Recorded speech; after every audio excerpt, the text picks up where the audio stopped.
సచిదానంద సద్గురు సాయినాథ్ మహారాజ్ की जय. శ్రీ సమర్థ రామదాస విజయం సజ్జనగడ అధ్యాయం 44. శ్రీరామ జయరామ జయ జయరామ. శ్రీ నిత్యానంద స్వామివారు కాలకృత్యాలన్నీ తీర్చుకుని స్నానానుష్ఠానాల్లో అనంతరం శ్రీ సమర్థ రామదాస స్వామి వారిని స్మరించుకొని వారి లీలను దర్శిస్తూ ఉన్న సమయంలోనే విద్యాసాగరుడు మరికొందరు శ్రోతలు వచ్చి నమస్కారాలు చేశారు. అందరినీ కూర్చుండమని సైగలు చేసిన తర్వాత శ్రీ సమర్థుల వారి లీలా విలాసమును వినిపింపుమని విద్యాసాగరుడు వినయంతోనూ శ్రద్ధతోనూ ప్రశ్నింపగా ప్రసన్నులైన శ్రీ నిత్యానందుల వారు ఇట్లు చెప్పసాగిరి. శ్రోతలారా, విద్యాసాగర, సద్గురువుల ప్రతిచర్యయు ప్రతి వాక్కును ఒక లీలయే. ఎట్లనగా సామాన్యులు మనసు, వాక్కు, శరీరం ద్వారా చేయు క్రియలే కర్మలుగా పేర్కొనబడుచున్నవి. అవి ఎవరు చేసుకున్నవి వారే అనుభవించెదరు. ఇది యొక్క గొప్ప సిద్ధాంతము. ఏలనగా ఆయా క్రియలు నేను చేస్తున్నానని సామాన్యులు భావించుదురు. కావున ఎవరివి వారికే పదిలము చేయబడును. మహాత్ములు నేను అను భావపరిధిని దాటి సర్వేశ్వరుని స్థాయిలో సమస్త క్రియలను ఆచరిస్తారు. కాబట్టి అవే క్రియలు లీలలుగా ప్రసిద్ధి చెందుచున్నవి. వాని యొక్క అనుభవము సర్వులకు పంచబడుచున్నవి. సర్వులను పాపకూపము నుంచి బయటపడిచివేయుచున్నవి. ఇది అందరూ గ్రహించవలసిన విషయం అని బోధించి శ్రీ సమర్థుల గురించి ఇట్లు చెప్పనారంభించిరి. విద్యాసాగర, శ్రీ సమర్థుల వారి ప్రార్థన వలన వారిని ఆశ్రయించిన వారు ఎందరో రక్షించబడినారు. ఏలనగా సకల దేవతలు వారికి వారి ఆశ్రితులకును మేలు చేయుటకు సిద్ధముగా ఉందురనుటకు ఇది ఏ నిదర్శనము. వేణుబాయికి చలిజ్వరము. శ్రీ సమర్థుల శిష్యురాలైన వేణుబాయిని మాత్రం ఆశ్రమంలో నుండి నియమించి అక్కాబాయి మరికొందరు శిష్యులు పట్నానికి పోవుటకు సిద్ధమైనారు. అప్పుడు అక్కాబాయి శ్రీరామచంద్రుని ఇట్లు ప్రార్థన చేసినారు. శ్రీరామ, రామనవమి ఉత్సవాల కొరకు సాహిత్యము అంటే సరుకులు తెచ్చుకున్నటకై పొరుగురు పోచున్నాము. మేము తిరిగి వచ్చే వరకు వేణుబాయితోనే సేవలు చేయించుకొనుము. ఈ ఆశ్రమ వాసులందరినీ పరిరక్షించు బాధ్యత నీదే తండ్రి అని అప్పగింతలు చేసింది. ఇట్లు శ్రీరాముల వారికి అందరినీ స్వాధీనపరిచి వారు బయలుదేరి వెళ్ళినారు. శ్రీ సమర్థుల వారు ఎక్కడో తీర్థాటనమునందే ఉన్నారు. 2 రోజులు బాగుగానే వేణుబాయి శ్రీరాములకు పూజలు, నివేదనలు, హారతులన్నీ చేసింది. 3వ రోజున వేణుబాయికి తీవ్రమైన చలి జ్వరం వచ్చింది. తెల్లవార్లు చలితో వణికిపోతూ ఉంది. మిగిలిన శిష్యులు కొందరు గొంగళి కప్పి ఎంతో సేవలు చేశారు. తెల్లవారింది. ఆమెకు లేచి నిలబడే శక్తి లేనట్లయింది. వంటలు, నైవేద్యం చేయవలేను. అది కాక శ్రీరామనవమి ఉత్సవాలకు ప్రత్యేకమైన పనులు కూడా చేయవలసి ఉన్నది. ఈ స్థితిలో తనకి ఈ విధంగా అనారోగ్యం వచ్చిందని దిగులుపడి తోటి శిష్యులతో ఇలా చెప్పింది. నా బాధ్యతను అక్కాబాయి శ్రీరామునికి అప్పగించింది. కాబట్టి నన్ను తీసుకెళ్లి శ్రీరాముని ఎదురు నిలబెట్టి బంధించండి అని కోరి వారు అట్లే చేశారు. ఇక వేణుబాయి ప్రార్థన పాడుట ప్రారంభించింది. ఆమె స్వయంగా కవయిత్రి. అందువలన తన భావోద్వేగముగా ఈ కింది విధంగా వ్యక్తపరిచింది. పతిత పావన జానకీ జీవన అరవింద నయన శ్రీరామరాయ అక్కాగాగేలి మజ వ్యథాజాలి దయాళ రాహిలి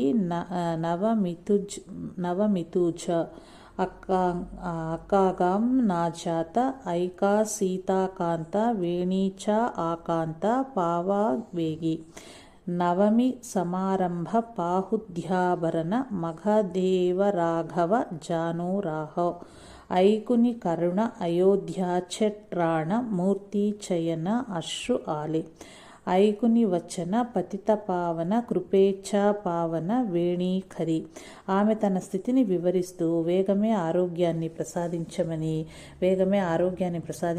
శ్రీరామనవమి కార్యక్రమాలు చక్కగా జరిపించుకోమని తనపైన అక్క ఉంచిన బాధ్యతలను నిర్వహించేందుకు శక్తిని ప్రసాదించమని కోరుతూ దీనాతి దీనంగా వేడుకున్నది. ఆమె పాడేటప్పుడు కన్నుల వెంట నీరు కార్చింది. శ్రీరాముల కన్నుల నుండి కూడా నీరు వచ్చింది. క్షణాలలో ఆమె జ్వరమైతే తగ్గిపోయింది. ఆమె వెనుక శ్రీ సమర్థులు నిలిచి ఉన్నారని ఆమె గ్రహించలేదు. ఆమె వివశురాలై ఉండగా శ్రీ సమర్థులు ముందుకు వచ్చి గంభీరమైన కంఠస్వరంతో, ఏమి వేణుబాయి, మా వద్ద నేర్చుకున్నది ఇదేనా? ఈ పనికిరాని దేహానికి వెద కలిగితే దేవుని ఇబ్బంది పెట్టుట సబబేనా? ఇదే శిష్య లక్షణమా అని గర్జించారు. ఆమె కట్లు విప్పండి అని మిగతా శిష్యులను ఆదేశించారు. వేణుబాయి తటాలున్న శ్రీ సమర్థుల పాదాలపై వ్రాలి, క్షమించాలి గురుదేవ, నాకు ఈ దేహంపై మోహం కాదు, శ్రీరాముని సేవకు లోపం కలగరాదనే ప్రార్థించాను అని క్షమాపణలు చెప్పగా వారు శాంతించి అందరికీ ఈ విధంగా బోధ చేశారు. హనుమంతుల వారు ఒక ప్రతిజ్ఞ చేసి ఉన్నారు. ఇహలోక సంబంధ విషయములను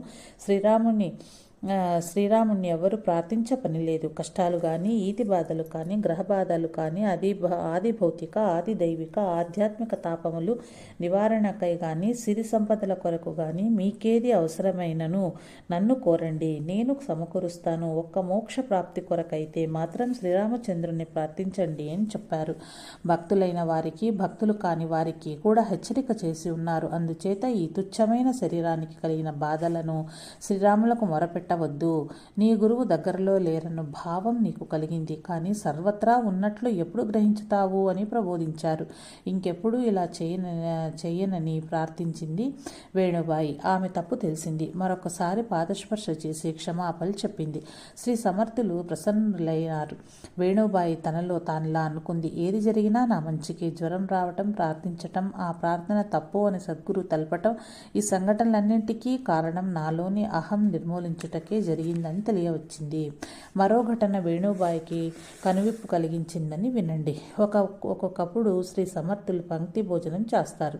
ఒక్కొక్కప్పుడు వారి గదిలో పదార్థాలన్నీ వడ్డించి ఎవరూ రాకూడదని నిబంధన విధిస్తారు. లోగడ సతీబాయికి తాము భోజనం చేసేటప్పుడు చూడవద్దంటే ఆమె చూచి పడిపోయింది. సాక్షాత్తు హనుమంతుల వారు దర్శనమిచ్చినారని తెలుసుకున్నాం కదా. అలాగే ఒకసారి నిబంధనను ఉల్లంఘించి పొరపాటున ఒక పదార్థం మర్చిపోయానే అని వేణుబాయి ఆ పదార్థాన్ని గురుదేవులకు వడ్డించాలని గది తలుపులు తీసుకుని లోన ఉన్న ఆ మూర్తిని ఉగ్రస్వరూపుడైన హనుమాన్ దర్శనమిచ్చింది. వెంటనే అక్కడే పడిపోయి చలనం లేకుండా అయిపోయింది. అక్కాబాయి వచ్చి పరిస్థితిని గుర్తించి ఆమె ముఖం మీద నీళ్లు చల్లింది. ఎన్నో ఉపచారాలు చేసింది. అయినా వేణుబాయి కళ్ళు తెరిచి చూస్తున్న ఆ చూపు అర్థం లేని విధంగా ఉంది. ఎవరినీ గుర్తించే స్థితి లేదు. చివరకు శ్రీ సమర్థులే బయటకొచ్చినప్పుడు అందరూ చేతులు జోడించి వేణుబాయిని కరుణించి మామూలు వ్యక్తిని చేయమని ప్రార్థించారు. ఆమె ఎందుకు గది తలుపులు తెరిచింది అని స్వామి ప్రశ్నించారు. స్వామి, పాయసం మర్చిపోయినానని వడ్డించడానికై వచ్చినట్లుంది.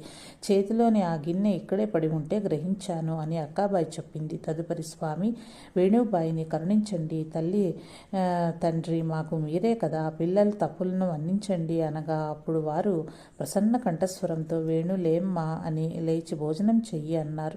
వేణుబాయి లేచి కూర్చుని అందరినీ చూచి నాకేమైంది అని ప్రశ్నించింది. జరిగిందంతా చెప్పి అందరూ సంతోషంతో భుజించారు. తిమాజీ పంత్ ప్రాణరక్షణ. విద్యాసాగర, ఇటువంటిదే మరొక సంఘటన వినండి. శ్రీ సమర్థుల వారు రామేశ్వర యాత్రకు పోయినప్పుడు చికోడి అనే గ్రామంలో 2 రోజులున్నారు. తిమాజీ పంత్ అనే పరమభక్తుడు శ్రీ సమర్థుల వారిని దర్శించుకుని వారింటికి ఆహ్వానించి పూజించి మంత్రోపదేశాన్ని పొందినారు. అప్పుడు శ్రీ సమర్థులు తిమాజీ పంత్ వారికి శ్రీరామ పంచాయతనము ప్రసాదంగా ఇచ్చి తమ హస్తమును అతని తలపై ఉంచి దీర్ఘాయుష్మాన్ భవ అని ఆశీర్వదించారు. తర్వాత శ్రీ సమర్థులు ముందుకు సాగి తంజావూరుకు చేరుకున్నారు. శ్రీ సమర్థుల వారు వెళ్ళిన రోజుననే తిమాజీ పంత్ రాత్రిపూట బహిర్భూమికి పోగా అక్కడ ఒక సర్పం కాటు వేసింది. ఆయన భయంతో ఇంటికి తిరిగి వచ్చి శ్రీరామ ప్రభువు ముందర శరణాగతి చేసి ప్రార్థించగా కొంతసేపటికి శ్రీరామచంద్రుల వారు ఆ విష ప్రభావమును ఆకర్షించుకున్నారు. ఆయన విగ్రహం నల్లగా మారిపోయింది. తర్వాత తిమాజీ పంత్ అది చూచి చాలా బాధపడినాడు. శ్రీ సమర్థుల వారిని ప్రార్థించుకున్నాను. శ్రీరామునికి ఇంత కష్టాన్ని కల్పించిన ఈ శరీరం తనకు వద్దని ప్రార్థన మొదలెట్టారు. ఆ విగ్రహం మామూలుగా కాకుంటే నేను బ్రతకను, ఈ శరీరం వదిలివేస్తానని ప్రాణాచారం పట్టుకున్నాడు. శ్రీ సమర్థులు అతనికి స్వప్నంలో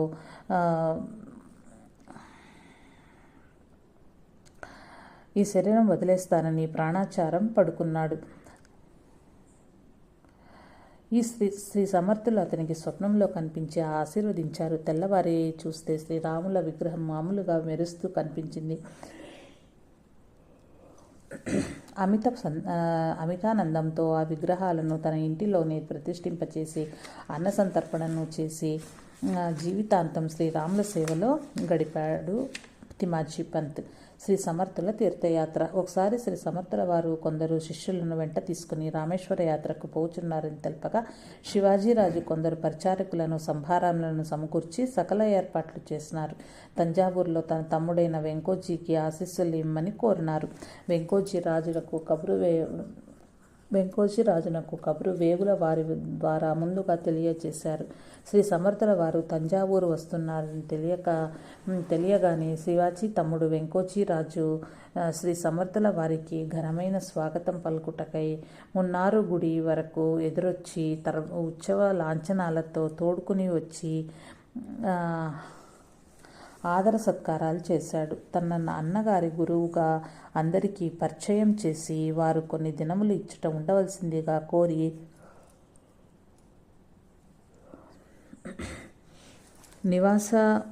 కోరి నివాస వసతి చేసినారు. ఆ సేవలను స్వయంగా తానే చూస్తానని చెప్పారు.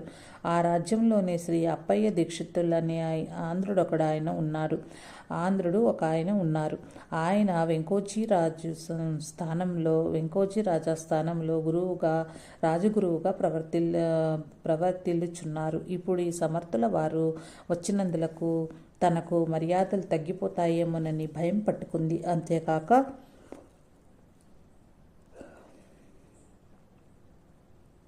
శ్రీ సమర్థుల వారి శక్తి సామర్థ్యాలన్నీ వినికిడిలో ఉన్నాయి. తమ రాజగురువుగా ఉన్నప్పటికీ ఏదో యజ్ఞయాగాదులు నిర్వహణ, పూజలు, పురస్కారాలే కానీ తమ వద్ద అతీత శక్తులు ఏవీ లేవు. కాబట్టి ఈయనను ఎలాగైనా త్వరగా పంపించేయాలి అని సంకల్పించుకున్నాడు. అంటే ఇది ఒక విధమైన ఈర్ష్య లేక అసూయ వంటి గుణమే. ఒక రోజున సభలోని దీక్షితులు అనేక మంది విద్వాంసులుండగా శ్రీ సమర్థుల వారిని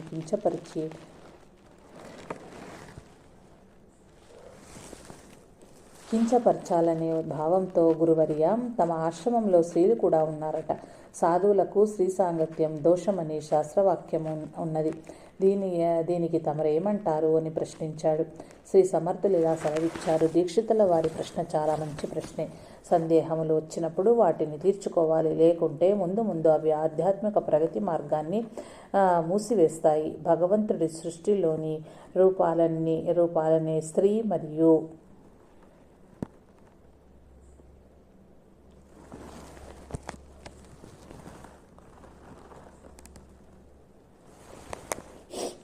మరియు పురుష రూపాలు పరమాత్మకు పురుషుడని, పరమాత్మ యొక్క సృష్టి సంకల్పమునకు సహకరించు శక్తికి స్త్రీత్వము ఆపాదించి ప్రకృతి అని నామకరణం చేశారు ఋషులు. ప్రకృతి బహిర్గతం కాని సమయం నందు పరమాత్మలో లయమయ్యే ఉంది. ఈ రెండును విడిపోకముందు పరమాత్మ అయిని పరబ్రహ్మ అని చెప్పబడింది. ఆ పరమాత్మ యొక్క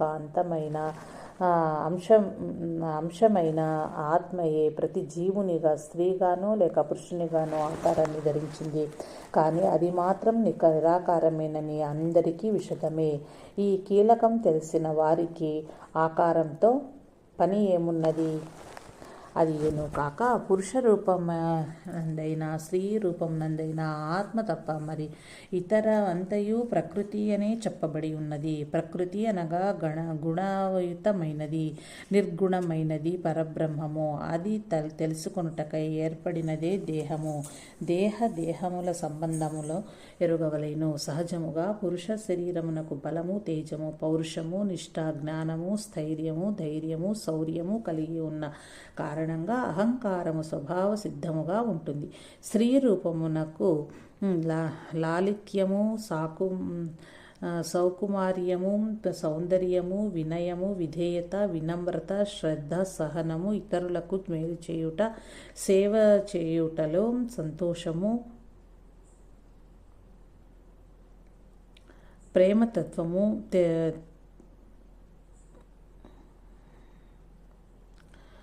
తెగువతనము, పట్టుదల, చంచలత్వము అనునవి సహజ లక్షణములుగా చెప్పబడినవి.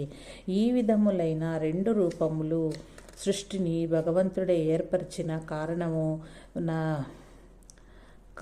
నరసి రెండింటిలోని గుణజాలమును సమన్వయపరుచుకుని సంసారమునందు సుఖించిన వారు ధన్యులు.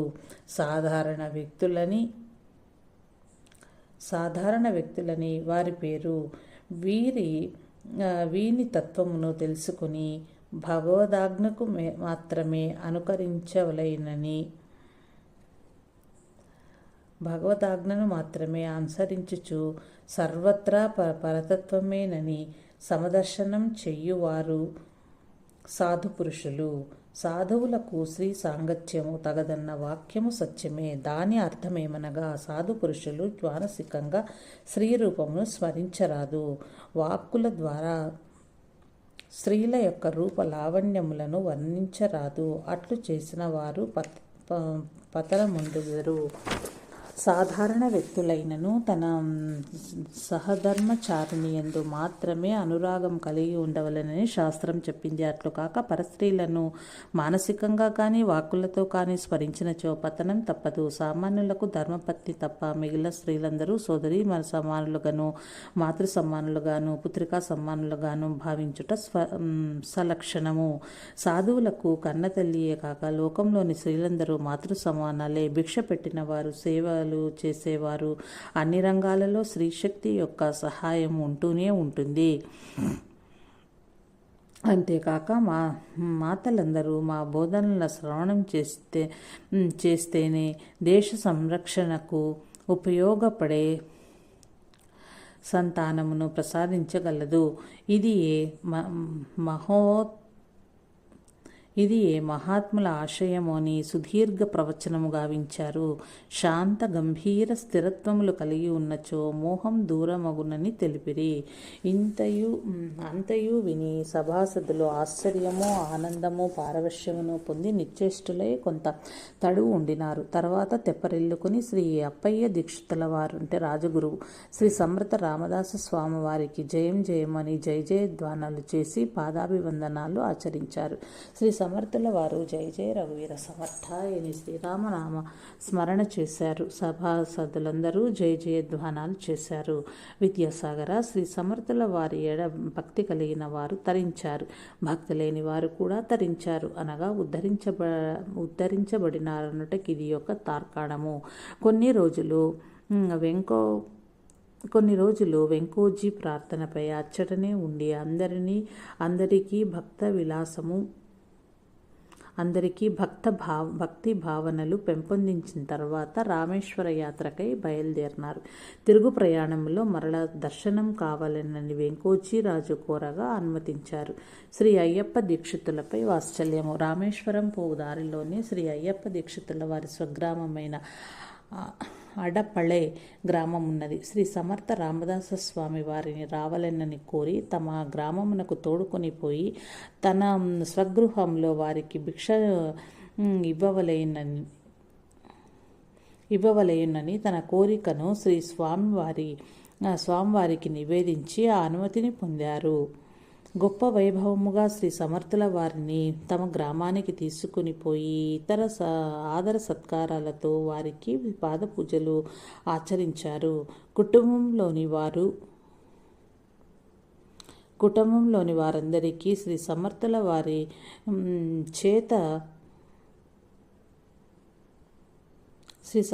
వారి చేత దీవెనలు ఇర్పించారు. తన చపలత్వ బుద్ధి వలన తమరిని విమర్శించిన తప్పు చేశానని ఇంకా మీదట ఇట్లు చేయుటకు బుద్ధిని ఇట్లా చేయకుండా ఉండుటకు బుద్ధిని ప్రసాదించమని వేడుకున్నాడు. శ్రీ సమర్థులు ఆ బ్రాహ్మణితో, నీవు లోకరీతినే ప్రవర్తించావు. ఏది జరిగినా మన మంచికి అని భావించాలి. నీ మూలమున వెంకోజీ రాజు మొదలగు సభాసందులందరూ సత్యమును తెలియగలిగిన వారు. మేము తిరిగి వచ్చేసరికి హనుమంతుని ఆలయం నిర్మించమని ఆజ్ఞాపించారు. తమతో వచ్చిన భీ భికాజీ గోసావి గారిని తంజావూరులో తాము తిరిగి వచ్చే వరకు ఉండమని ఆదేశించారు. శ్రీ సమర్థులు రామేశ్వరం దర్శించి తిరిగి వచ్చేసరికి తంజావూరు నందు మఠం నిర్మించబడినది. అచ్చట ఆంజనేయుని విగ్రహం ప్రతిష్ఠించారు. భికాజీ గోసావి ఇక్కడ మఠాధిపతిగా ఎవరిని నియమించాలని ప్రార్థించగా మౌని గోసావి గారిని పిలిపించి ఇక్కడ మఠ నిర్వహణను అప్పగించు వరకు వారికే అక్కడ ఉండమనిరి. వెంకోజీ మహారాజుకు అనుగ్రహం ప్రసాదించమని కోరి అప్పయ్య దీక్షితులు ఇప్పించెను. శ్రీ సమర్థుల వారితో వెంకోజీ ఇట్లు ప్రార్థించెను. మహారాష్ట్రయే కాక ఈ రాజ్యం కూడా తమరిదిగా భావించి మాకు రక్షణ గూర్చవలైనని విన్నపం చేసెను. సర్వరక్షకుడు శ్రీరామ ప్రభువులే. మీరు వారి నామస్మరణం వీడక చెయ్యుమని ఆదేశించారు. శ్రీ సమర్థులు తిరిగి ప్రయాణముగుచుండగా అందరూ చేతులు జోడించి శ్రీ సమర్థుల స్వరూపము చిత్రం గీయించి పూజించుకొనుటకు అనుమతి కోరగా శ్రీ సమర్థుల స్వరూపమును చిత్రము గీయించి పూజించుటకు అనుమతి కోరగా చిరునవ్వులతో అట్లే అని సమ్మతించి తెలిపిరి. భికాజీ గోసావి శ్రీ సమర్థుల వారి చిత్రపటమును మొట్టమొదటిగా గీసినారు. శ్రీ స్వామి ఆజ్ఞను పొంది పీఠమునందు పూజాధికములు నిర్వహించి ప్రతి సంవత్సరము ఉత్సవం నిశ్చయించినారు. తర్వాత చాపల్లోనూ శివగాంలోనూ కూడా చిత్రపటాలు ఏర్పాట్లు జరిగినాయి. శ్రీ సమర్థులు తిరుగు ప్రయాణములో ఉడిపి క్షేత్రానికి వెళ్ళారు. శ్రీ మధ్వాచార్యుల వారికి అపరిమిత ఆనందం కలిగింది. శ్రీ సమర్థుల వారిని సమాదరించి కొన్ని దినములు తమ వద్దనే ఉంచుకొని ఇష్టాగోష్ఠి జరిపినారు. సత్సంగాలు జరిపించారు. శ్రీ మధ్వాచార్యులు తమ శిష్యులతో శ్రీ సమర్థుల వారు సాక్షాత్తుగా హనుమంతుని అవతారమైన స్పష్టం చేసి పలికినారు. ఈ భూమిపై శ్రీరామ భక్తిని ప్రచారం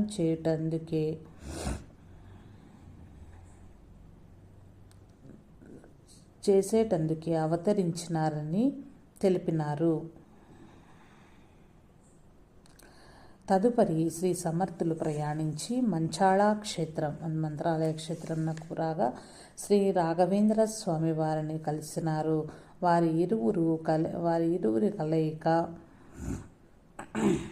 కూడా దేశ స్వాతంత్ర పరిరక్షణ కార్యనిర్వహణ కొరకేనని తెలుసుకుని ఒకరినొకరు అభినందించుకున్నారు. తదుపరి వారి వద్ద వీడ్కోలు పొంది కృష్ణా తీరానికి వచ్చినారు. శ్రీ సమర్థుల రాక తెలిసి శివాజీ మహారాజు వారు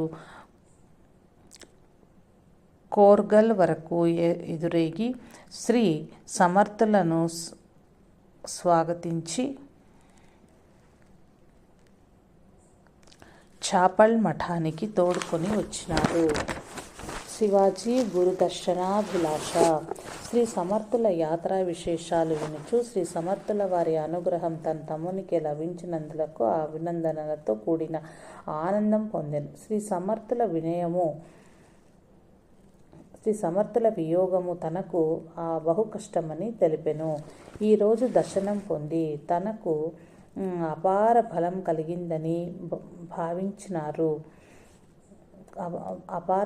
కలిగిందని పొంగిపోయినాడు.